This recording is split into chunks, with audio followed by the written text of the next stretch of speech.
Sensiz kalmak zor olsa da sana veda edeceğim.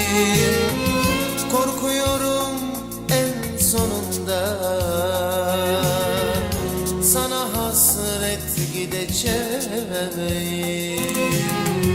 Sensiz kalmak zor olsa da sana veda edeceğim. Korkuyorum en sonunda sana hasret gideceğim.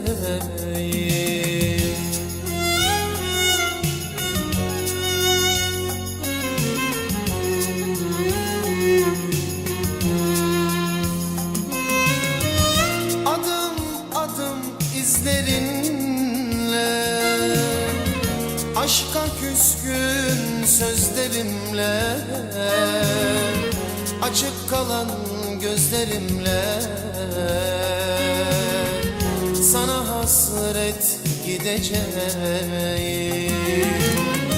Adım adım izlerinle, aşka küskün sözlerimle, açık kalan gözlerimle sana hasret gideceğim.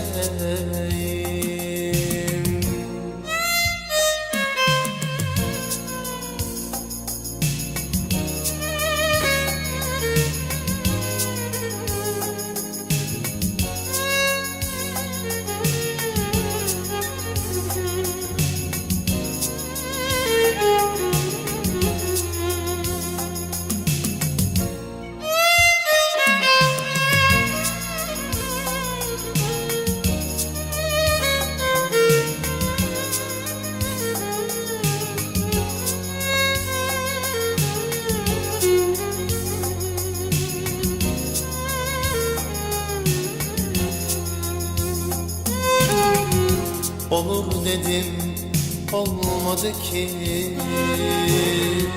gönül huzur bulmadı ki, başka çarem kalmadı ki, sana hasret gideceğim.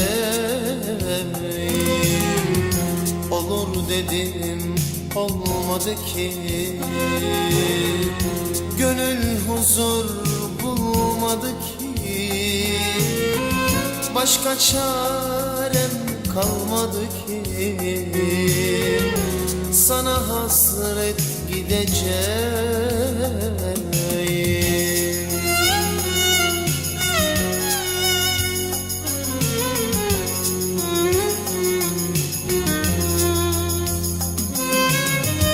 Adım adım izlerinle,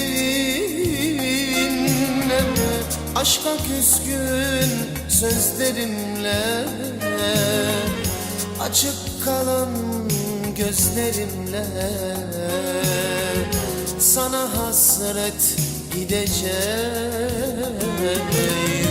Adım adım izlerinle, aşka küskün sözlerimle, açık kalan gözlerimle sana hasret gideceğim. Sana hasret gideceğim.